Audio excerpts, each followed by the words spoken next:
It's been an exciting month with the LG A3, and today I'm thrilled to bring you my 1 month later review. We'll be diving into the performance, features, and overall experience after spending quality time with this fantastic TV.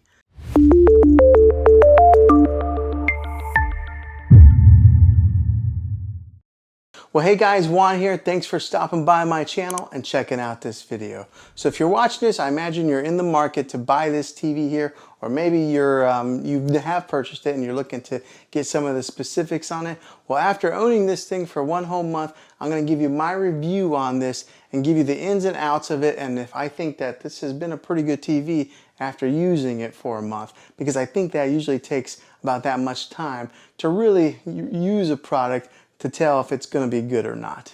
So let's go ahead and dive into some of the review portion of this, and then toward the end of the video I'll give you my final analysis on if it's worth it after using it for a month. All right, so first off, it does have that UHD quality that's on the screen here. Right now I just got like a picture that came on the display here, which is a really cool picture, by the way.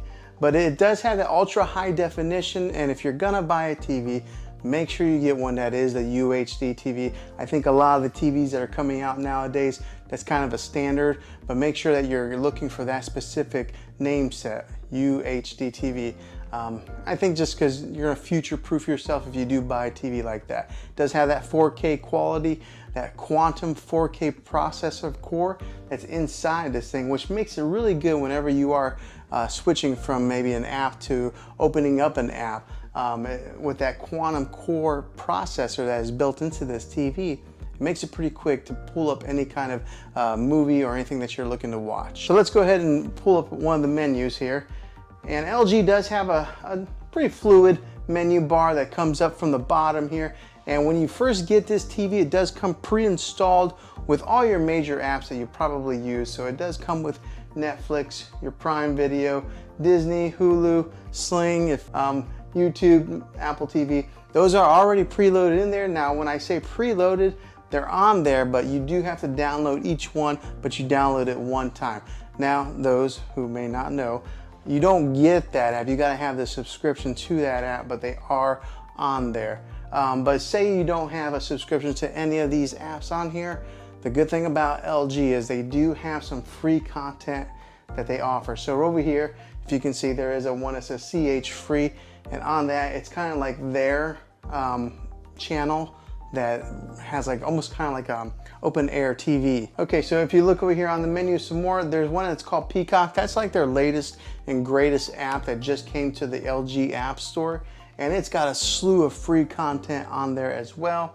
It's got the Google Play Store if you are into that family there of the Google apps. It does have Vudu, Showtime, Stars, Redbox. Remember, we used to have to go and buy it or rent a DVD and then return to the Redbox store. Well, now you can just rent them right here on the app.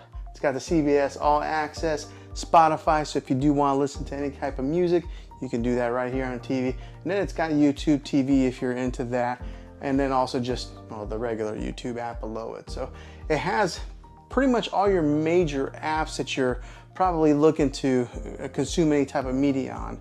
Now, one that it is missing is the Spectrum TV app, which for myself, that's how I watch regular TV. Unfortunately, Spectrum did sign a deal with Roku and Samsung, so their app only goes on those two platforms. So you can't get the Spectrum TV app on here, but I think that there's a whole slew of other options, and if you're looking to get any kind of like live TV media consumption. Now, after testing this TV out for a little bit of time, the one thing that really caught me by surprise is how loud it is.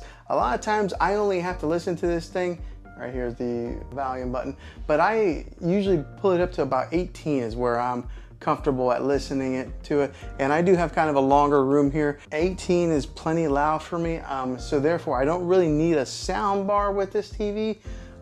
That's just an additional expense. If you're wanting to save a few dollars, I think you'll be okay with that, because a lot of these TVs, the sound is just terrible. But with this one here, it performed pretty well. Now, if you do want to get some of those booming bass sounds whenever you're watching your action TV or anything like that, then yeah, look at maybe adding a sound bar to enhance your movie watching experience. But if you're just looking to save a few bucks, this TV the sound in it will do just fine. Now, like I mentioned before earlier in the video, it does have that quantum core processor that helps push that 4K content on this thing, which is great because it gives you that nice, crisp, clear image like this one here that's on the screensaver.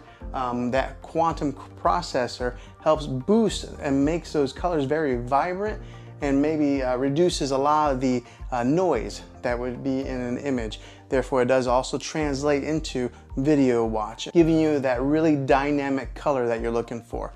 Also, with that quantum processor core, it upscales the 4K movie watching experience whenever you are watching any type of movies or TV shows that are broadcast in that 4K quality. And with that powerful processor that is built in there, if you are a gamer, it gives you that low input lag. So whenever you're playing any type of games that have a first person shooter games or anything that's like maybe driving, or maybe sports games where the ball's flying through the air, because of that processor, you're going to get better clarity, and it's going to be able to interchange with motion of those games, giving you a very pleasant gaming experience. Now, another good thing with this TV is the thin bezel that is all the way around, making it really nice for your decor, because a lot of your TVs that are coming out nowadays, they try to go as thin as they can on those bezels. This one here does a pretty good job as far as being able to maybe match into your decor. Right now, I just have it sitting on top of a dresser.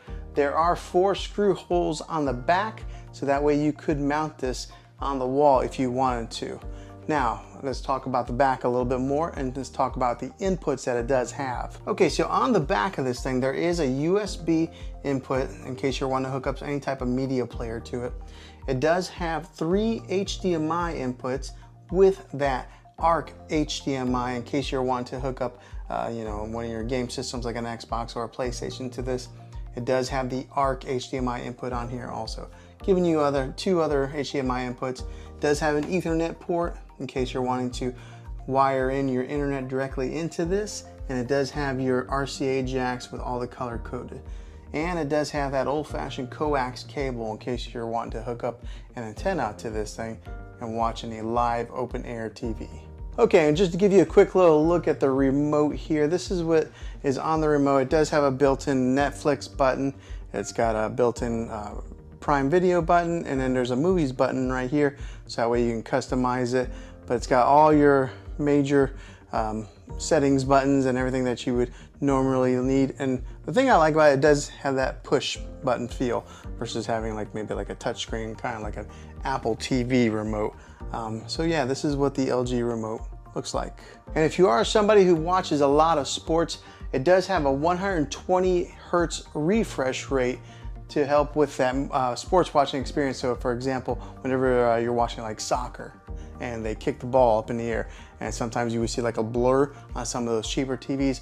With this one here, because of that refresh rate, it's nice, crisp, and clear as it's going through the air. So if you're into sports watching, this would be a good TV for you. And on the smart end, it works with all your major smart devices. So it works with your Google Assistant, your Amazon Alexa, and Apple HomeKit. I ended up setting off my Alexa device anyways. So it does work really well with all your smart companies. The good one is Apple AirPlay is built into this. If you are an iPhone user, you're able to mirror your iPhone to this TV. And I did make a video on that, and I can put that in the description down below if you're interested in doing something like that. Now, I did talk about the audio earlier in the video, but this one does have a 2.0 channel when it comes to the audio, boosting about 20 watts of power. And it is a downward type of audio. So the good thing about it is this is mounted up a little bit higher than a lot of your TVs, and because the sound does point downwards, it bounces off like that and goes into the direction of where you're watching, or maybe bounces off the wall and kind of helps project it out. But it is plenty loud for you. And then just to give you the weight size of the TV, it's a 24.9 pounds. So it does have a little bit of weight to it, but the bigger the TV, the heavier they are. And then fresh out of the box, whenever you do buy one of these LG TVs, they do come with a 1-year warranty. I've never really had to use any warranties on my TV, and I've never bought any extended warranties myself. That's just me being an average consumer, maybe somewhat of a cheapskate. But I never buy any of those extra warranties. But this one does have a 1 year right out of the box. Okay, so would I recommend this TV after using it for 1 whole month? I think that if you are using it in maybe a spare bedroom or using it for gaming, I think that it would be a great TV for those situations. As far as maybe making it your main TV in your living room where you got a bunch of people watching it, I think I would probably upgrade to something a little bit better. But I think for the average person that is watching it in a spare bedroom or gaming, this would be a good TV for you. So maybe this video was helpful to you. Hopefully it was. If you are looking to buy this thing, I'll have a link in the description down below. And if this video, well, if you liked it, make sure you throw a thumbs up on it. Go ahead and subscribe to this channel. I make tech videos all the time, and I'd love to have you back in the next one.